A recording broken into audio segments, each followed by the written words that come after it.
By the autumn period of 216 BC, Hannibal was consolidating his power base in southern Italy. His main army at Capua stood at around 40,000 men, including additions from his Samnite allies.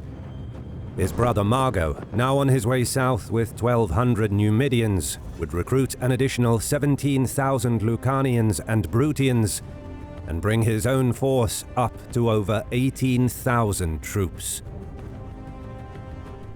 Opposing them, Rome scrambled to raise new legions over the coming months. An impressive 80,000 troops would be put to field in Italy, with the majority concentrated in the south.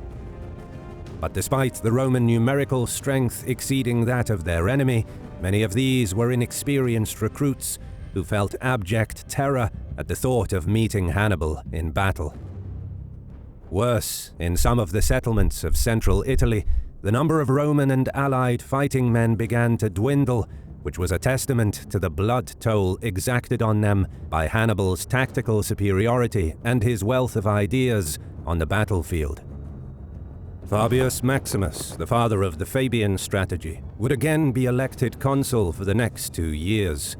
He would revert to avoiding conflict with the Carthaginian general to preserve the troops and give Rome's manpower time to recover. But while the war was thus far mostly dominated by the campaign of Hannibal in Italy, as the year 215 rolled around, the Second Punic War would spread across the Mediterranean.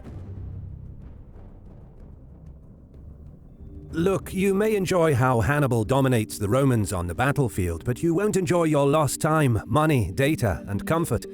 Today's sponsor offers a perfect solution to help you keep your data and passwords secure, your money in your wallet, and your comfort maintained. It's super easy to use. One click connects you to over 5,100 super-fast servers in 60 countries on Windows, Android, iOS, macOS, Linux, and more. NordVPN is the fastest VPN provider on the market. If you're looking to watch movies and TV shows that aren't available in your country, just click on the map and access all the content you can ever watch. If you're a gamer and the game you want to play isn't available where you live, you're just one click away. Another cool thing is that you can get discounts that are geo-blocked. NordVPN encrypts all of your traffic, so your internet provider can't slow down your streaming speed. So what are you waiting for? Support our channel and get the Cyber Month deal. Go to nordvpn.com/HistoryMarche to get a 2-year plan plus 1 additional month with a huge discount. And don't forget to use the coupon code HistoryMarche. Protect yourself online with NordVPN.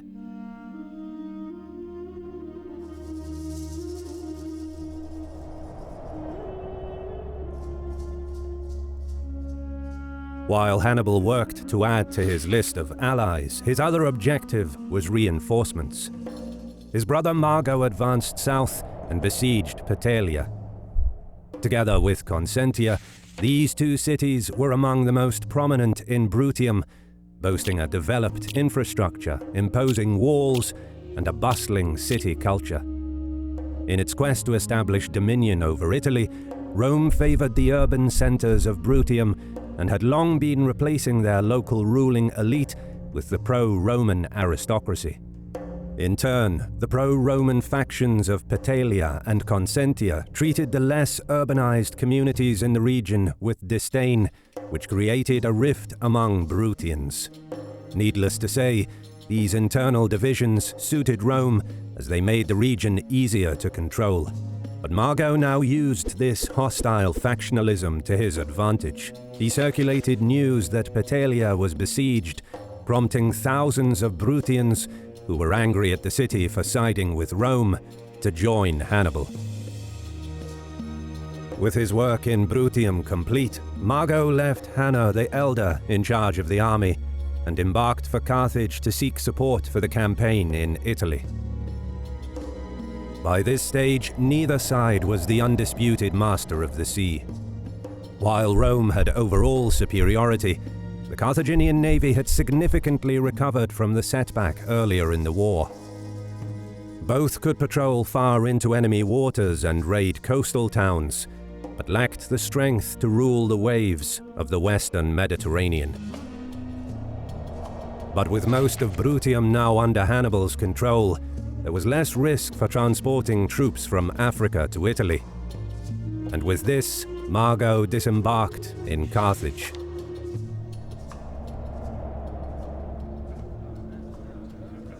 Murmurs reverberated in the packed Senate hall.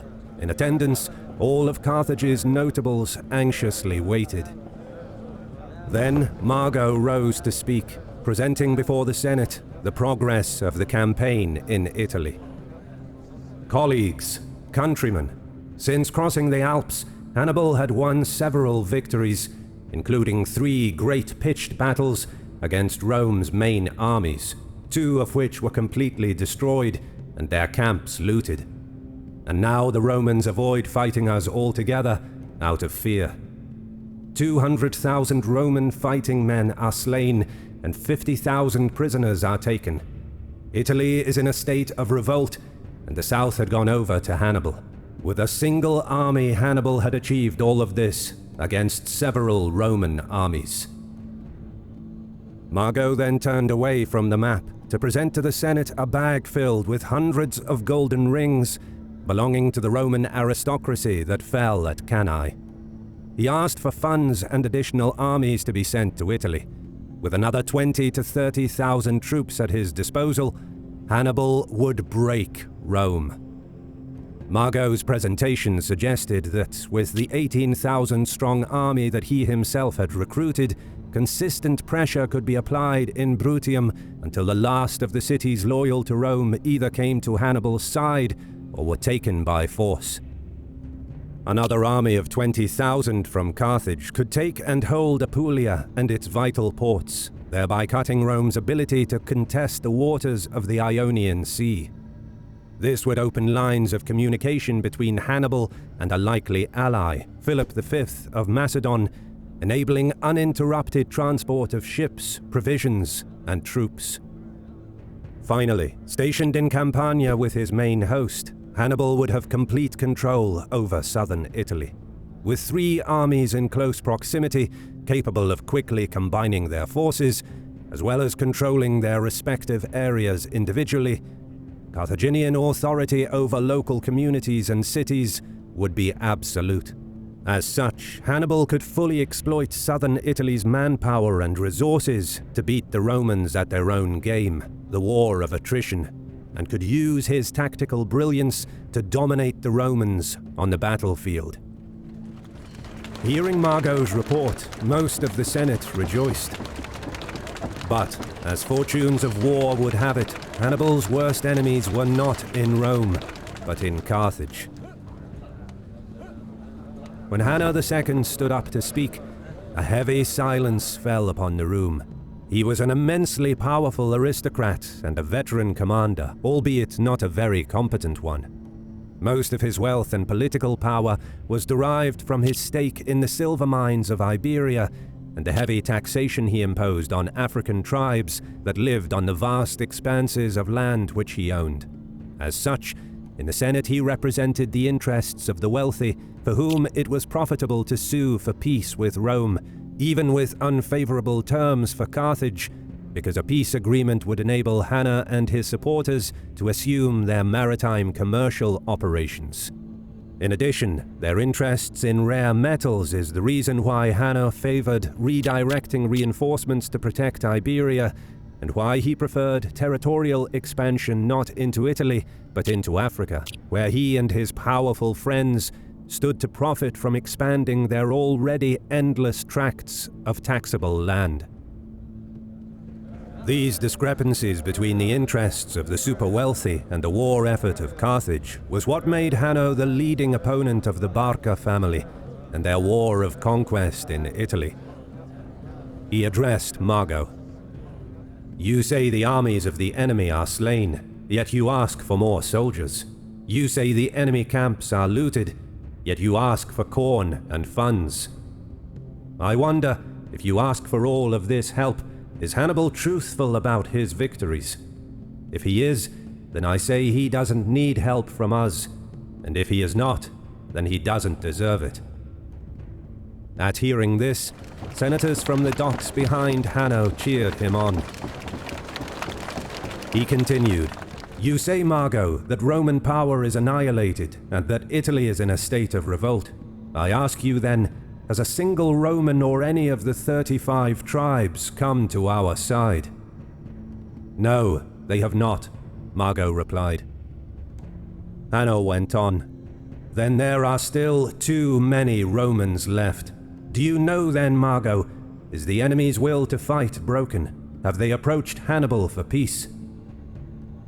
"I do not know," Margo answered, a truthful answer, given that he parted ways with Hannibal soon after the Battle of Cannae, and was unaware if any negotiations with Rome were taking place. "Well then," Hanno concluded, "with many Romans still in the fight and no treating of peace, you have made no progress since the start of the war. I say, if Hannibal's victories are true, he should seek terms with Rome and not ask for help from Carthage. For if he cannot obtain peace after his supposed victories, what terms will he be able to obtain if his fortunes against the Romans change? It seems to me that we are not discussing peace, but only talking about helping the agenda of one man, Hannibal."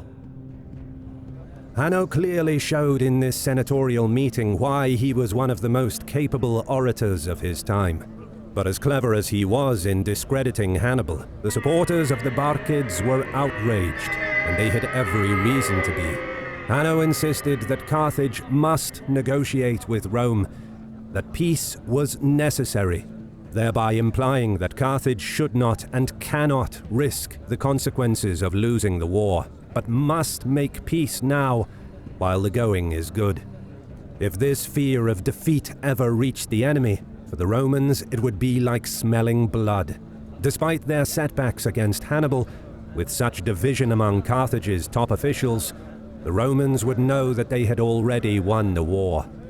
So it's needless to say that Hanno's dissemination of this dangerous rhetoric directly undermined Carthage's war effort and perhaps its future as an imperial power. As Hannibal once said to his men, "War is won by those who are ready to conquer or die," and Rome had already shown its readiness to conquer or perish. Carthage, having chosen to walk the path of empire for 600 years, had to show that same resolve if it was to be victorious and retain its imperial status. Hannibal's supporters further argued that, as the only man who showed consistent success in command, deep in enemy territory no less, he must be supported, even if Iberia was lost. In their view, to conquer a peace agreement at the gates of Rome meant that the withdrawal of Roman troops from Iberia could be demanded as a condition during negotiations, and Carthaginian dominance over the western Mediterranean could be restored. Amidst this ongoing political turmoil in Carthage, the majority of the Senate was nevertheless impressed enough with Margo's report to vote in favor of sending him back to Italy with an army and funds to aid Hannibal. A host of 12,000 African infantry, up to 6,000 Numidian cavalry, and around 40 elephants were to be assembled. But Hanno's political tentacles reached across the empire, and he would severely slow down the recruitment of Hannibal's reinforcements at every turn, prolonging the process for around 6 months. Then, as the latter days of autumn brought with them the scent of the stinging coldness that was just around the corner, a message arrived from Sardinia. It was from Hampsi Cora of Cornus, a Sardo-Punic political leader and one of the richest landowners of Sardinia. Much of the island was still dominated by the Punic elite, especially along the western and southern coasts, which were part of the Carthaginian Empire for over 250 years, until Sardinia came under Roman control just 20 years ago, in 237 BC. This resulted in a strained relationship between the Romans and Sardinia's ruling class and its population. Occasional clashes flared up, but the legions were largely able to keep the peace and exploit the island's rich resources of grain, salt, wine, and olives, as well as several big mining operations of gold and silver, a valuable source for minting new currency, and lead, which was used in various fields of civil life, from crockery to water pipes. But most importantly, Sardinia was a vital point for controlling access to Roman waters and could serve to intercept Carthaginian shipping to the south. However, the situation was now ripe for revolt. The ambassadors that carried the message pleaded for help, and the Carthaginian Senate made a decision to mobilize another army of 12,000 infantry and 1,500 horse to be sent to Sardinia under the command of Hasdrubal the Bold. Meanwhile, on the restive island, Hampsicora was joined by Hanno of Tharos. Their combined force motivated more cities to rise up, and some of the inland tribes pledged their support as well. Rebellion in Sardinia had begun. News of the unrest had reached Praetor Quintus Mucius Scaevola, a member of the ancient and noble patrician family. He immediately sent word back to Rome, asking for help. The Roman legion under his command was under strength due to sickness that he too suffered from and was unable to perform his duties. Provisions and payments for the troops were irregular amidst the chaos of the war, which only made the situation worse. Upon receiving his message, the Roman Senate hurriedly sent Titus Manlius Torquatus with a small contingent and provisions to patch up the legion in Sardinia. Titus was a distinguished Roman politician, twice a consul in 235 and 224 BC, and a member of the Manlia family, one of the most important patrician families of the Republic. Once he disembarked at Cagliari, Titus temporarily assumed command, bringing news that more reinforcements would come next spring. But upon learning of the activities of the rebels, he realized that he would not be able to hold out through the winter. The legion was still under strength and in poor health. Worse, once the Sardo-Punic army fully mobilized, they would outnumber the Romans at least 2-1, and this ratio would rise to 4-1 if the Carthaginians managed to reach the island before winter. Something needed to be done now, so Titus took provisions to last a few days and gathered no more than 6,000 men that were fit to march towards Cornus. Meanwhile, Hampsicora journeyed into the Sardinian interior to recruit troops from the tribes that declared their support for the uprising. He left his son Hiostus in charge of the 10,000-strong army and a collection of provisions until he returned. But Titus was closing in fast.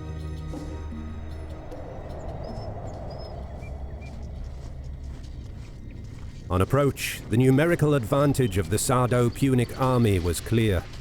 Tucked in between the sea to the west and the hills to the east, they held a strong position with the walls of Cornus behind them. But Titus observed that the enemy was not in full battle order and that no archers were manning the walls. It appeared as if they were not expecting a battle. He ordered the Roman line forward.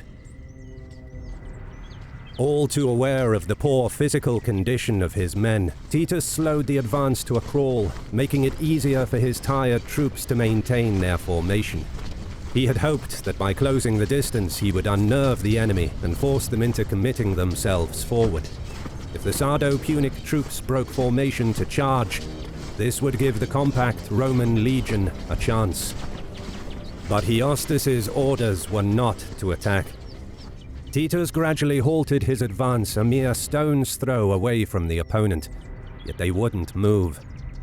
Understanding that it would be impossible to dislodge a more numerous and better rested army from their defensive position, the Roman general resorted to harsh language. He berated Hiostus, questioning his bravery and his manhood. Some of the centurions joined in with their own insults. The laughter of the Roman troops could be heard inside the city. The young Sardo-Punic aristocrat was fuming. After a few minutes of this verbal barrage, he could take no more.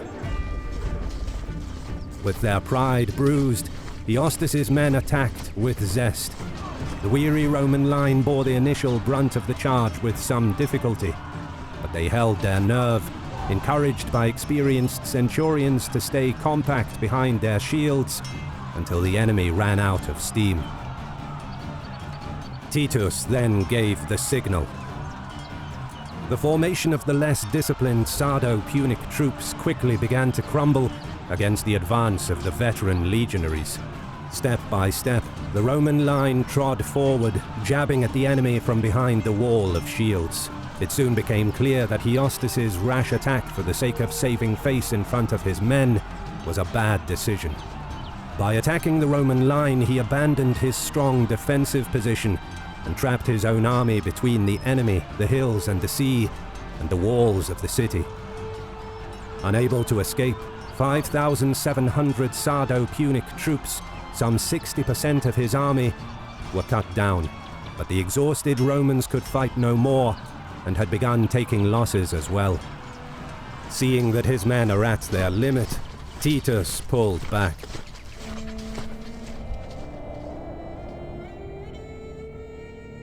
The Roman victory at Cornus did not succeed in destroying one Sardo-Punic army before another one could be assembled, but it gave Titus some time to prepare for the next encounter. Many of his men died on the way back due to exhaustion and sickness, but Titus's swift action killed off some of the best troops that the rebel cities could levy and had put a dent in the morale of the Sardo-Punic army. Whatever troops Hampsicora recruited from the other cities and tribes further inland, he would now likely be more inclined to wait for the Carthaginian army to come to his aid than to take on the Romans himself. For now, the Roman army in Sardinia held on. Thank you so much for watching. If you enjoy our videos, click like and subscribe as a sacrifice to the gods of the algorithm. A big thanks to our Patreon army for their invaluable support.